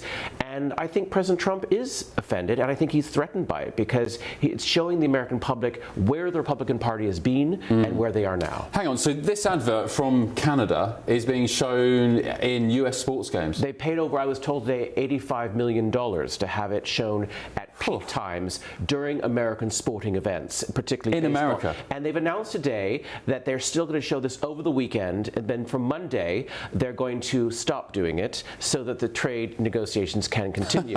So $85 million of what? Canadian taxpayer money? Yes, in Ontario specifically. This is an Ontario provincial government Ontario initiative. taxpayer money? Yes. I mean, how do Ontarians think about that? Are they happy? $85 million bucks is being spent on, possibly to troll President Trump? Effectively, this actually works very well with the Ontario electorate. I mean, President Trump is not popular there. It's a much more liberal population, and so effectively this actually does play well within Canada. There's other issues at stake. Just this week there were other trade announcements. Mark Carney's pushing back against, for example, Stellantis and GM, which are threatening to remove certain production of automobiles to the United States, and he said, well, fine, the Jeeps that you're now making in Canada, if that moves down to the States, they will not be tariff-free when you sell them back up in Canada. So there's other things that President Trump and other things behind this decision to end the trade negotiations as well. So as we stand now, trade talks are off. They're off. No deal. I suspect that they will be coming back on the plate, but Mark Carney even again was quite provocative when he said he's going to Asia, and he says we're going to discover other markets, and he's going to go meeting with the Asian giants. That of course includes China, and of course that'll be more triggering for the Trump administration as well. Would this have any effects on Britain's economy?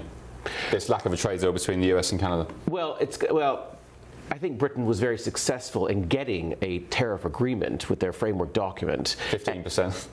Exactly. Well, the thing is, though, the United Kingdom, Ursula von der Leyen, the EU, and even Mexico, they've taken a much more conciliatory approach, trying to basically agree to everything that President Trump wants, and then, of course, then trying to work on top of that to get something better. But at the same time, in Mexico, for example, the relationship's extremely good because they've taken a different approach by simply agreeing to everything President Trump wants.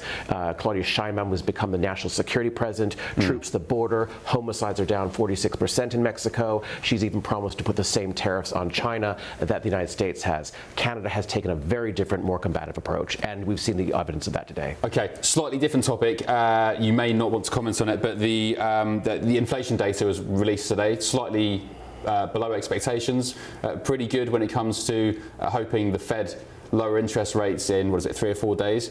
Any comment on that? Are we going to see interest rate cuts here in the US, and will that then inspire the Bank of England to do the same? I will let the Fed decide that. I do think that right now what we've experienced in the economy is the fact that when the tariffs were announced, the big corporations started to front-run the tariffs. They would stockpile a lot of stock in warehouses and buy a lot of stuff, which of course was a huge boost to the economy. When that stock gives out, then we're going to start seeing more inflation and people having to buy more under this new tariff regime. And of course, it is at the end of the day Americans who are paying the tariffs. And small businesses, they're really being hit hard because they, of course, cannot afford to pay front-run the tariffs like the big corporations. And also, what part does the government shutdown here in DC have to play on the economy and inflation data, and indeed the decision by the Fed to keep interest rates as they are, or maybe lower them? Well, the United States has over 37 trillion in national debt. And the Democrats wanting to spend money on health care and benefits for illegal migrants and what have you, that is just simply not palatable to the Republican side, and it should never be.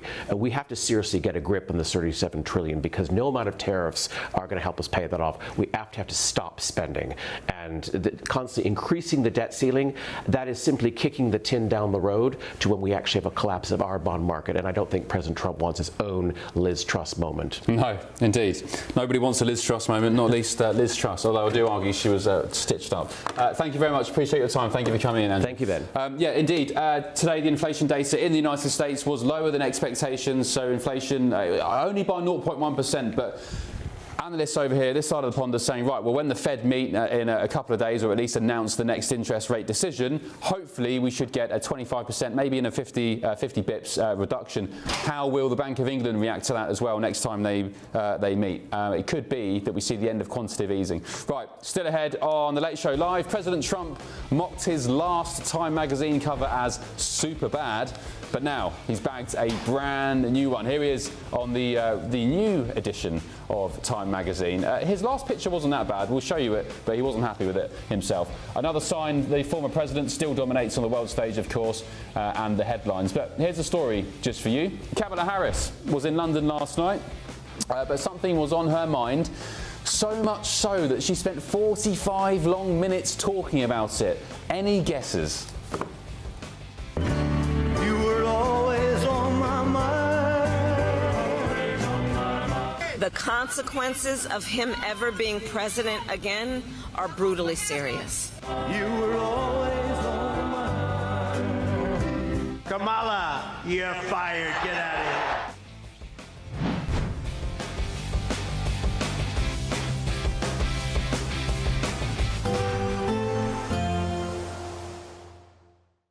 Expect warm spells with the odd rude interruption. Box Boiler sponsors the weather on GB News. Hello there, good morning. Welcome to your GB News weather update from the Met Office. The weekend will start off with some sunshine, also some showers, feeling cold too, before we're likely to see some spells of rain through into Sunday. For many, though, the beginning of the weekend will start off dry, bright, some showers, particularly any areas that are exposed to that brisk northerly wind. That's going to make things feel chilly into this afternoon, and some showers may turn wintry across the Scottish Highlands. But for all, it is set to feel much colder, highs reaching around 10 to 12 degrees across parts of the south, but in many northern areas where we catch those winds, it's going to feel more like freezing. So feeling cold as we progress through into the evening as well, particularly under any clear skies, and those strong winds are still set to continue across Scotland, continuing to add to that chilly feel. Plenty of showers feeding through too, particularly around coastal areas. Still some sleet and snow at times over any high ground. Across Northern Ireland, still plenty of showers feeding through here, pushing through into parts of Wales, but elsewhere across England, particularly around any eastern areas, mostly dry and plenty of clear skies through the course of the night. We won't see much change through the overnight period. There are still going to be a continuation of the showers, particularly around any coastal areas. Once again, mostly dry, plenty of clear skies around eastern areas. That brisk breeze still continuing, so mostly frost-free, but in any sheltered spots we could see some isolated patchy frost, but lows reaching around the low to mid-single figures. Now, of course, the clocks will go back an hour through Sunday, but you might have to get up early if you want to see any sunshine, because any brighter spells will soon be replaced by cloud, outbreaks of rain pushing into the northwest. This could be heavy at times. The best of the brightness likely across the far east and southeast, even as we continue into the afternoon. Still fairly breezy, still feeling chilly too, highs reaching around 12 degrees Celsius. That's it from me. Bye-bye. Expect warm spells with the odd rude interruption. Box Boiler sponsors the weather on GB News.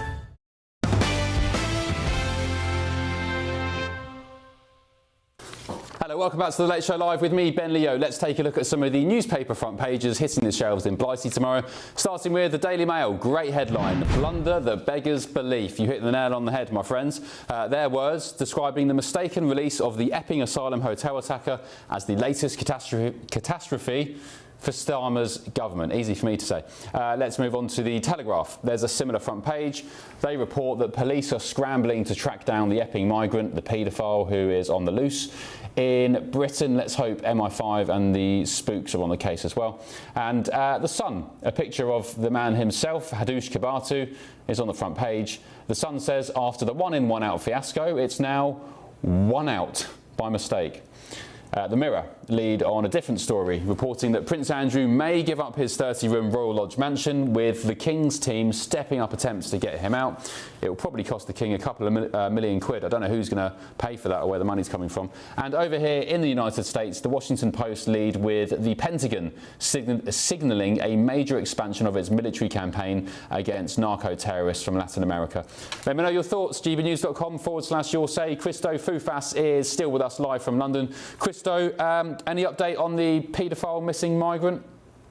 Update so far, he's still missing. Actually, I've been checking your comments. I do like reading your comments. None of them are saying you're losing your boyish good looks, by the way, tonight, because I know that worried you the other day. Looking a bit fresher tonight. A couple of people were making the point, actually, that why aren't the authorities saying, right, there's a reward? I tell you now, if there was a reward on this guy's head, people would be out there, right, left and centre. But maybe it might just be that Rachel Reeves' tax plans might be the thing that would put people off looking for him, because, of course, any kind of money you might get from the state, she'll probably take back herself, because, of course, as you know, that's made some of the front pages as well. Yeah, indeed, and that money will probably go back into funding migrant hotels anyway, so it's like a spiral death loop of insanity. Great British decline. Christo, moving on slightly, can we look at the front page of the Mirror? Prince Andrew, the Epstein scandal rolls on. Apparently the King wants him out of Royal Lodge. What's going on here? Yeah, this is apparently the King has personally intervened to say he's got to be out of Royal Lodge. This is, of course, the 30-room mansion that is on the Windsor estate. He was said to be in advanced talks to end this rent-free stay. However, what a lot of the other newspapers are reporting on, I think the Mail is reporting on this inside the newspaper, is that it could actually involve quite a hefty payment being made to Prince Andrew in order to sweeten the deal. And I think the palace are in they've got a real dilemma on their hands here, because of course they need to make sure that Prince Andrew, who probably doesn't have a very cheap lifestyle, has enough money to live on. Why? Well, because of the fact that they don't really want him going out there and doing a Harry and Meghan, writing a book, doing interviews, doing all of those sorts of things. So they probably want to keep him in the fold enough that he shuts up, but not so in the fold that he, of course, damages the family. So he's got 30 rooms at the moment. Where he'll end up going, we don't know. Frogmore Cottage, of course, which was Harry and Meghan's residence, that is free. So whether he can downsize to 5 bedrooms or whether that will be big enough for him, well, who knows? But apparently the King very keen to get this wrapped up.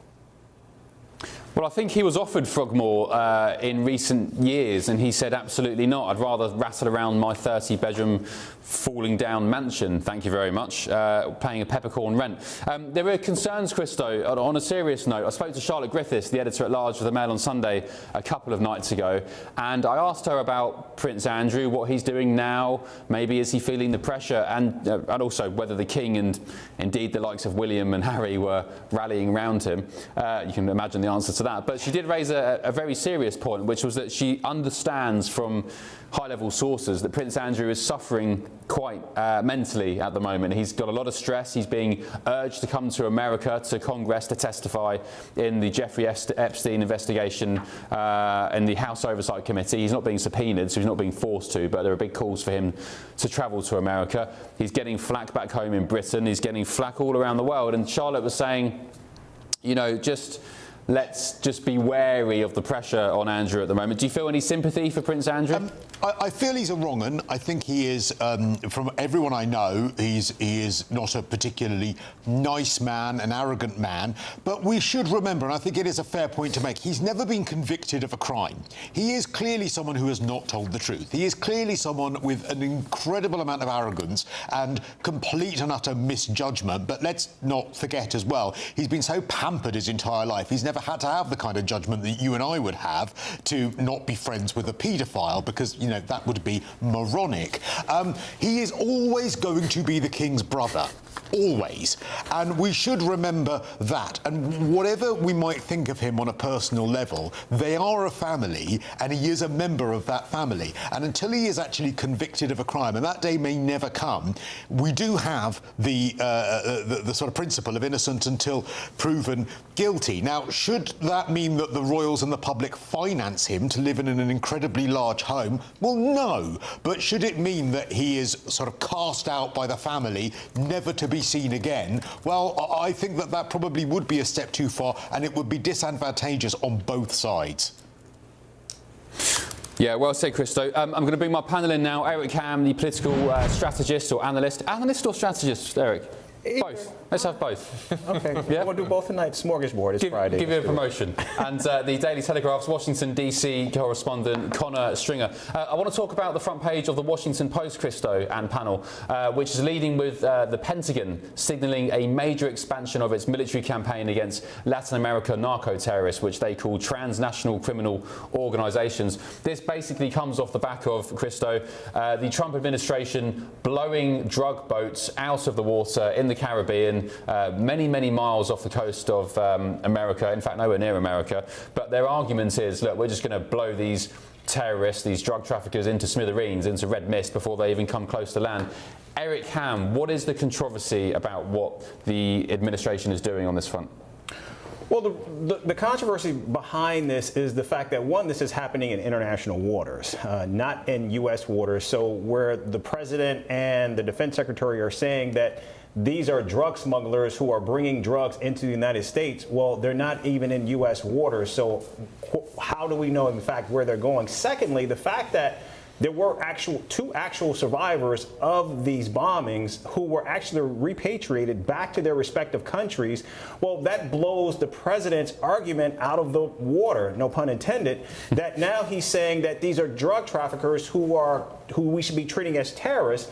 But then you're not actually criminally investigating or trying them as terrorists. They weren't sent to Guantanamo. They weren't brought to the United States to stand trial for drug trafficking. They were basically released in their respective countries. So that begs the question, which is it? Are you just indiscriminately killing people in international waters, which it seems like based on the fact that you repatriated these two individuals, or are they in fact terrorists? In which case, why did you not bring them here to stand trial for their crimes? Well, I spoke to Sebastian Gorka last night, and also Trump spoke at the counter-terror roundtable at the White House yesterday, and he basically said, and Pete Hegseth, he said, we have tried for many, many decades to intercept these boats, bring them to trial. All that happens is they get released back into Latin America. And also from a psychology perspective, Pete Hegseth, the Secretary of War, was saying, he's saying, look, with these criminal gangs, these drug traffickers, if you're aware and you're conscious that the next time you get on one of these boats and try and come into Mexico or the United States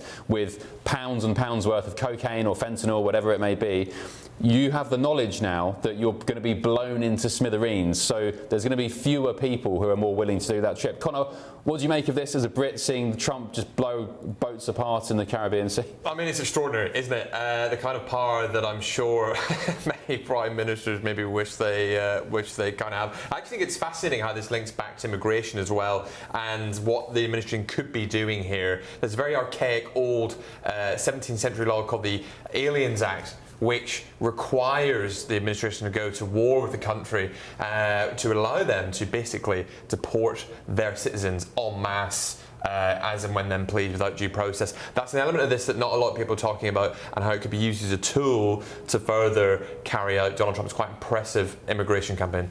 Okay, panel and Christo, I want your reactions to this. This is Trump's reaction yesterday at the White House when a reporter asked that very question I posed a second ago, saying, why don't you intercept these boats? Why don't you go to Congress and ask for permission to declare war before blowing up these boats? This is what he said. Mr. President, if you are declaring war against these cartels and Congress is likely to approve of that process, why not just ask for a declaration of war? Well, I don't think we're going to necessarily ask for a declaration of war. I think we're just going to kill people that are bringing drugs into our country. Okay? We're going to kill them. You know, they're going to be like dead. Okay? Christo, they're going to be like dead, you know? I mean, you can't accuse him of not answering, can you? You can't accuse him of not giving a straight answer to the question, because they will be like dead. I think what's interesting about this is I think a lot of your United Kingdom viewers will be looking at this and thinking, well, okay, you know, it's perhaps a step too far to start blowing up boats if you consider what's happening in the Channel here in the United Kingdom. But what I think they will be jealous of is someone who is just taking decisive, controversial action after years of failure. And I think what's been happening in the United Kingdom is a real lack of political will over the years, over many of the parties that have been in power, well, the two parties, I should say, that have been in power, and a reluctance of the Navy as well, who have not wanted to get involved, and that does scupper potential reform government's plans on this. People want action, and people want to know why UK waters can't be policed in a more effective way, and why boats, as they did in Australia, can't simply be turned back. And I'm worried that we're going to end up with people, just as we were talking about in the last hour, saying, look, we've got a zero-tolerance approach towards asylum. Are people going to start saying, well, actually, we just want such a zero-tolerance approach towards small boats that, hey, let's go down the Trump route? This is why action needs to be taken. Yeah, I mean, we don't advocate, of course, blowing up migrants in boats, but yeah, I mean, at least he shows he's got some sort of political will. Eric, what's your reaction? Had you seen that clip we just showed you, Eric? Had you been familiar with that before? Well, I know that he said it, but I didn't actually watch him as he said it. But again, I think the problem is you're basically setting up yourself to go to war with Venezuela, and then going back to the two individuals that were repatriated, they didn't even come from Venezuela. They came from Ecuador and from Colombia. But were they drug traffickers? We don't even know. Were they on a drug boat with drugs? We don't even know. There still is no actual evidence that these are drug boats and that these are drug carriers. All we're being told is they are drug carriers in international waters, not even in U.S. waters, and they're just indiscriminately extrajudicially being destroyed and killed. In fact, already we have seen Kentucky Republican Senator Rand Paul pushing back on this, and we know that this is becoming increasingly problematic for members of Congress, what they're seeing from this president. Can I ask you that, and this isn't a gotcha because I probably know as much as you, but if they're not sure that these guys are drug traffickers and these boats don't contain coke and fentanyl, why would they waste 150, there they are, why would you, on your screen now if you watch on television, why would you waste $150,000 on a Hellfire missile from a drone, blowing them into smithereens if you're not quite sure who's on the boat? Why would you spend $300 million building a ballroom when your government is shut down? Who knows why President Trump does what he does? In fact, we heard from Gustavo Petro of Colombia that one of the boats that was in fact bombed was a fishing boat off the coast of Colombia, and that the boat's motor actually stopped. They actually put up a emergency beacon showing that they actually needed help. But again, this is a boat that the president blew up, and again, we're still waiting for the evidence from the CIA, which is now operating in Venezuela, to actually show us, in fact, how are these drug carriers, what's actually on the boat, and why, in fact, did you blow these boats up in international waters? Where is the actual threat to the United States? All right, Connor, last word, then we move on to Kamala Harris. So I didn't know when we started taking the word of the Colombian president as gospel, a man who obviously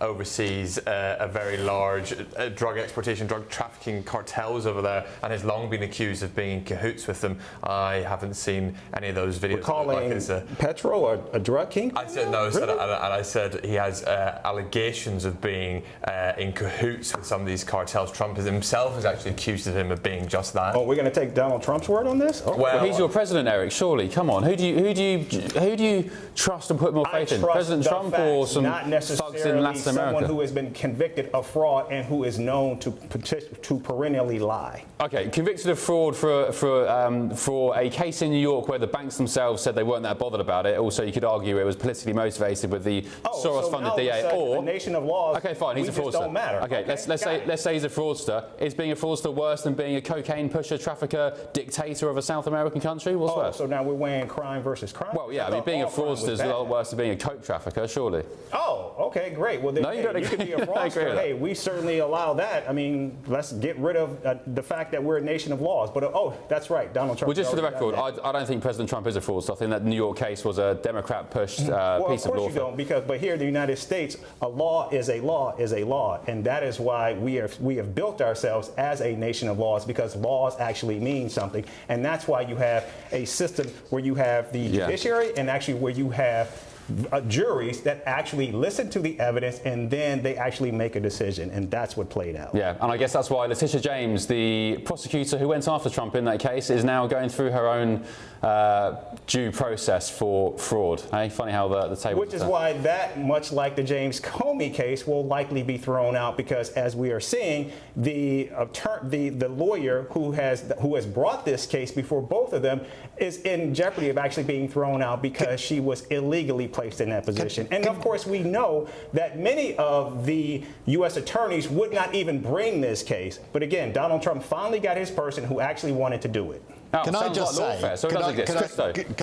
say, you know what? I don't think, respectfully, anyone who is in America talking about this particular issue, or in the UK thinking about small boats, of course, no one wants to see innocent people blown out of the water. That is obviously ridiculous. But the reason that people are enthusiastic about what Trump does, and there are very, very serious moral questions around some of the things he does, is because they just want decisive government. They just want someone who's does what they say they're going to do. And all of this messing around that we've had both in the US and the UK regarding these issues, that sets the tone for someone like Trump being able to do this. They don't care about whether there's fraud. They don't care. They don't care. They just love the fact he's doing something about a problem. Yeah. But we're talking about life and death, and it's important that what you do, not that you just do it, but that you actually do it right. That if we're going after drug cartels, go after the drug cartels and make sure you're actually getting those who are involved in selling drugs or moving drugs into the United States. How's that been going the last 20 or 30 years? How's that been going the last 20 or 30 years in the States? We don't know if these are actual cartel members that Donald Trump is going after. But I bet you something. I mean, again, I don't approve of people innocent being blown out of the water, but I bet you something. I bet those crossings from drug traffickers will stop now, whether there were any in those boats or not. That doesn't excuse killing innocent people, but that is the decisive government that people want. It is. Yeah. But again, what we continue to see is, and if you talk about drugs, fentanyl coming into the United States, it's actually coming through the Pacific, not through the Atlantic. The majority of these killings have actually taken place in the Atlantic. And so, again, what we're seeing from what this administration is doing has a lot of question marks. And again, it's all about nuance. A lot of times the president operates in black and white, and we know that's why his base loves him. But again, what we have to continue to look at is the president has to actually get this right, because again, there are not only lives on the line, but democracy is as well. That's important, and that means something, at least to a lot of people in this country. Okay, Christo, one more story before I let you go. Kamala Harris arrived in London, you lucky so-and-so. Christo, were you there last night to promote her memoir? I wasn't there. Days. But I've read an absolutely scathing review in the Telegraph newspaper of apparently where she actually said, was this yours, Connors? No, I don't know. No, I'm joking. Well, I'm sure it wasn't far off. Apparently she was saying, one of the notable quotes was that she was talking about what a huge mistake it was for all of the attention to be put on one individual who happens to inhabit the Oval Office. But that was after 45 minutes of exclusively talking about how terrible Donald Trump was. Apparently, one of the more interesting parts of the evening was when protesters started heckling her on stage, who were blaming her about what was happening in Gaza. And it was a sort of mix of people who had paid somewhere in the region of £147 for some of the worst seats in the House, who were absolutely obsessed with her or who were completely bored out of their mind. Either way, she spent most of the time talking about Donald Trump. Eric, was it Kamala who lost the election for the Democrats, or was it kind of Biden for holding on too long? What's the take on the view on Kamala these days? You know, what is it? Victory has a lot of mothers, and a loss is an orphan. And I think in this case, I think there are a lot of people who have to shoulder some or a lot of the blame in terms of what happened for the Democrats in their implosion as it regards to the 2024 election. Okay, and one more quick story. Donald Trump is back on Time magazine's front cover, but this time he's looking much happier than his previous effort. The US president had slammed the old portrait as super bad, complaining about a strange floating crown and a low-angle shot that he said ruined his hair. Anyway, this is the new one on your screen now, looking much better. Connor, what was the old one like? It wasn't the most flattering, was it? I mean, not something I would... That's the old one, there we go. Yeah, that's not the angle, is it, gentlemen? I wouldn't particularly like that most flattering either. But this does kind of come back to how Trump is quite image obsessed, and he is very, very precious when it comes to anything about his appearance and these kind of things. And he takes shots like this when they're published quite badly, quite personally. I think there was a portrait, Eric, remind me, I can't remember where it was, a painting somewhere in a courthouse that he had saw on a visit that he absolutely hated and made sure they tore it down. That's the kind of man he is. Christo, we've got 30 seconds left. Give me your best Trump Time magazine front cover pose. There we go.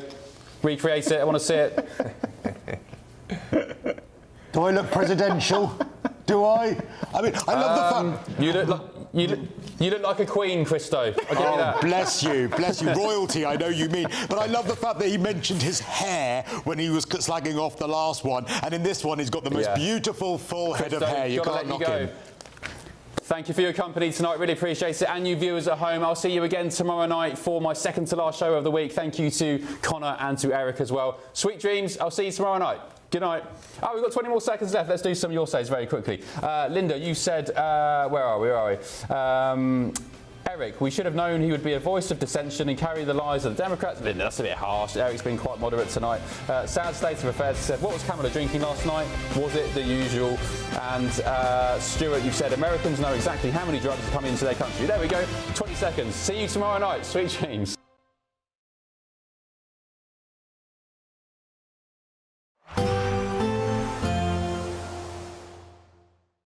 Today, clouds overhead. Total zen within. Boxed Solar sponsors the weather on GB News. Hello there, good morning. Welcome to your GB News weather update from the Met Office. The weekend will start off with some sunshine, also some showers, feeling cold too, before we're likely to see some spells of rain through into Sunday. For many, though, the beginning of the weekend will start off dry, bright, some showers, particularly any areas that are exposed to that brisk northerly wind. That's going to make things feel chilly into this afternoon, and some showers may turn wintry across the Scottish Highlands. But for all, it is set to feel much colder, highs reaching around 10 to 12 degrees across parts of the south, but in many northern areas where we catch those winds, it's going to feel more like freezing. So feeling cold as we progress through into the evening as well, particularly under any clear skies, and those strong winds are still set to continue across Scotland, continuing to add to that chilly feel. Plenty of showers feeding through too, particularly around coastal areas. Still some sleet and snow at times over any high ground. Across Northern Ireland, still plenty of showers feeding through here, pushing through into parts of Wales, but elsewhere across England, particularly around any eastern areas, mostly dry and plenty of clear skies through the course of the night. We won't see much change through the overnight period. There are still going to be a continuation of the showers, particularly around any coastal areas. Once again, mostly dry, plenty of clear skies around eastern areas. That brisk breeze still continuing, so mostly frost-free, but in any sheltered spots we could see some isolated patchy frost, but lows reaching around the low to mid-single figures.